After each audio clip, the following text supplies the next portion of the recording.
Então vamos, 50 dias e contando. Encontro 2, dia 16/9, 16 de setembro. Segunda aula. Realização da brincadeira Emuzi. Realização da brincadeira O Conde Terra. Realização da brincadeira Tolói Cunhugu. No início da aula e após o professor da turma realizar a chamada, fizemos uma conversa para relembrarmos as situações e experiências vividas na aula anterior. Alguns alunos realizaram apontamentos no sentido de que o primeiro filme, mostrava que no Brasil já tinham gente morando quando vieram os portugueses. O professor pesquisador, eu busquei instigá-los para que falassem mais e dissessem suas opiniões sobre os vídeos assistidos e direcionando algumas perguntas sobre o segundo vídeo assistido, conhecendo um pouco melhor os calapaus. Mas não houveram respostas que fugissem do nome do grupo étnico, ou calapau. Diante disso, nos direcionamos para a quadra poliesportiva da escola, dispensando de 10 a 5 minutos para que os alunos passassem no banheiro e enchessem suas garrafinhas com água. Até porque um dos combinados é o de todos irem juntos ao banheiro e realizar a hidratação para que durante as atividades ninguém fique de fora, salvo situações de emergência. Para o início de todas as atividades práticas e com a intencionalidade de propiciar um momento de sentir, o pesquisador estendeu um banner com imagens do povo calapalo e o som de suas canções típicas e ritualísticas desse mesmo povo, para que os alunos tivessem estímulos visuais e auditivos. Após uns instantes, o professor pesquisador falou que a primeira atividade seria um pega-pega chamado Emuzi. Também conversou com o grupo para que eles falassem quais eram as brincadeiras de pegar que eles conheciam. Nesse momento surgiram várias formas e nomes de brincadeiras de pegar. Entre elas, o pega-pega corrente, congela, pega-pega na linha, etc. Após essas primeiras conversas, o professor pesquisador explicou a atividade Emuzi, que em suma trata-se de um pega-pega tido pela maioria como um pega-pega normal. Escolhe-se um pegador, o dono da brincadeira, conforme o costume de se explicar a brincadeira para os calapagos. Este deve correr e pegar os demais participantes. Quando este encostar em alguém, deverá falar em voz alta Emuzi, que me faz entender o mesmo que está com você. Esta pessoa passa a ser a pegadora, dona da brincadeira. Escolhido o pegador, iniciou-se a brincadeira. Houveram algumas confusões para se entenderem quem era o pegador, devido à alternância que a tarefa propunha. Depois de uns minutinhos, o professor pesquisador interrompeu a atividade e reuniu os alunos ao centro da quadra. As conversas, nesse momento, foram para que criássemos estratégias para podermos identificar os pegadores, entre outras situações que ocorreram, como por exemplo, se a pessoa que fosse pega poderia ou não pegar novamente quem a tinha pegado. Optou-se por não poder pegar o pegador. pessoa que te pegou. E com esse combinado, essa brincadeira se repetiu por mais 2 vezes e uma terceira com 2 pegadores, donos da brincadeira. E uma última vez com 4 pegadores. Após essa atividade, todos tiveram um tempinho para realizar a hidratação, beber água. E logo em seguida, ao centro da quadra, iniciamos o momento de sentir para a próxima tarefa. A brincadeira de pegar chamada o cão de terra. Essa brincadeira consiste em representar um labirinto em forma de espiral e a outra pessoa deverá contornar esse labirinto sem encostar nos cantos. Ao momento que encostar ou sobrepor o desenho do labirinto espiralado, quem errou foge é a pessoa dona da brincadeira, do labirinto, deve pegá-la.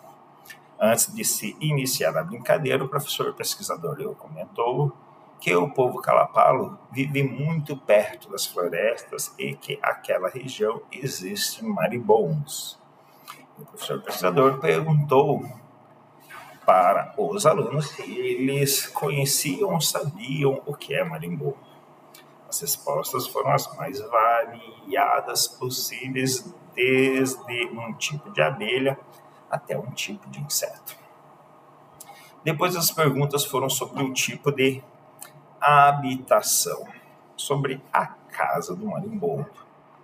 E os alunos comentaram que conheciam e que em algumas de suas casas já existiam a casa do marimbondo.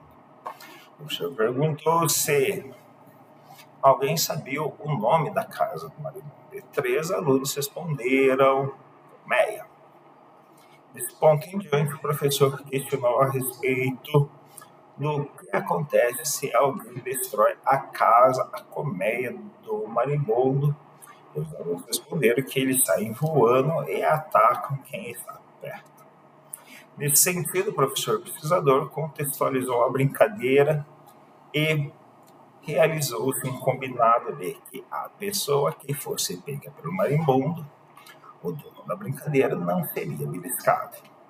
A ação principal da brincadeira para os calapazes. E sim receberia uma cócega. Após esse momento, a brincadeira teve início. A atividade envolveu muita atenção dos participantes e todos queriam participar na função de contornar o labirinto.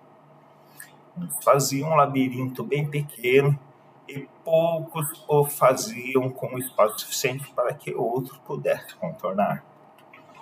Houveram 6 repetições e, ao final, o professor pesquisador perguntou se eles já tinham brincado dessa forma em algum outro momento e alguns responderam que sim. Porém, ao explicarem como tinham realizado, falaram apenas da situação de fugir e pegar, e não mencionaram a parte do desenhar e contornar o labirinto. O professor pesquisador perguntou se os alunos sabiam fazer outros tipos e formas de labirintos. Quase que a maioria responderam que sim. E o professor selecionou 3 alunos para que mostrassem seus desenhos de labirinto. E o resultado foram desenhos em formas geométricas, como quadrado, retângulo e também um polígono. Após essas vivências, todos foram para a hidratação. E deu-se início ao momento do sentir da brincadeira Tloing. Seguindo o mesmo formato, os alunos em volta do banho, ao som das canções ritualísticas do povo calapalo. O professor pesquisador questionou os alunos a respeito do tipo de animais que vivem e habitam as florestas. E essas respostas foram evoluindo até chegar nos pássaros. Nesse momento, o professor pesquisador inferiu que a próxima atividade tinha este contexto. Isso é, precisaríamos desenhar ou simbolizar uma árvore no chão da quadra. E, nesta árvore, desenhar ou representar ninhos de pássaros. As conversas que se seguiram não atendiam à organização para a atividade planejada pelo professor pesquisador. Diante disso, ele sugeriu que o garrafão do basquetebol fosse o tronco da árvore e os tapetes de tatame de EVA representassem os ninhos dos passarinhos. Uma vez esta disposição de materiais já organizados na quadra, entre os alunos foram colocando-se nos ninhos dos passarinhos. Outro questionamento foi feito pelo professor pesquisador. Quais são os predadores dos passarinhos quando na natureza? As respostas foram caminhando desde cobra até chegar no gavião. A partir desse ponto, o professor pesquisador explicou que a brincadeira haveria um aluno no papel de gavião que adentraria o espaço destinado à árvore para pegar os passarinhos. Quem fosse pego seria abraçado e, nesse momento, a rodada da brincadeira se encerraria. Na rodada seguinte, haveriam 2 gaviões e, nesse momento, os passarinhos que haviam debandado dos ninhos deveriam retornar sem serem pegos. E assim por diante. Conforme a brincadeira evoluiu, o professor pesquisador questionava o grupo para contar a quantidade de passarinhos e gaviões no sentido deles, os alunos, perceberem noções de grandezas. Ou seja, o que tem mais e o que tem menos. Afinal, reorganizamos a quadra da escola, devolvendo os materiais utilizados aos seus lugares, nos direcionamos para a sala de aula. Nesse caminho, conversa sobre já acabou e oba, é a hora de comer surgiram e, com todos sentados em suas carteiras, o professor pesquisador solicitou que os alunos realizassem uma avaliação geral da aula. Para essa avaliação foi explicado que cada um tinha que ser o mais sincero possível ao dar sua nota. Se gostou, ergueria os 2 braços fazendo o like, o joinha, o sinal de positivo. Se considerou que a aula foi mais ou menos, com as mãos e dedos estenderiam, balançando, realizando um movimento simbólico de mais ou menos, e caso não tenha gostado, fechassem as mãos no alto ou representassem o número 0 com os dedos.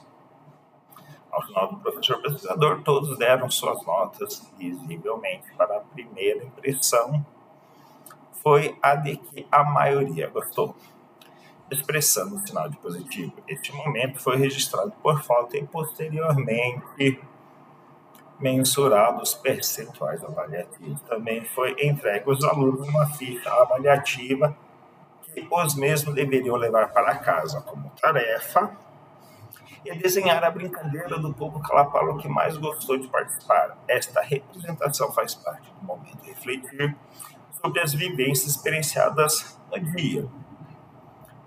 A entrega da tarefa também servirá para compor a nota da AV1, a avaliação que o professor da turma deve realizar no trimestre. Depois disso, o professor pesquisador se despediu e a aula teve seu fim.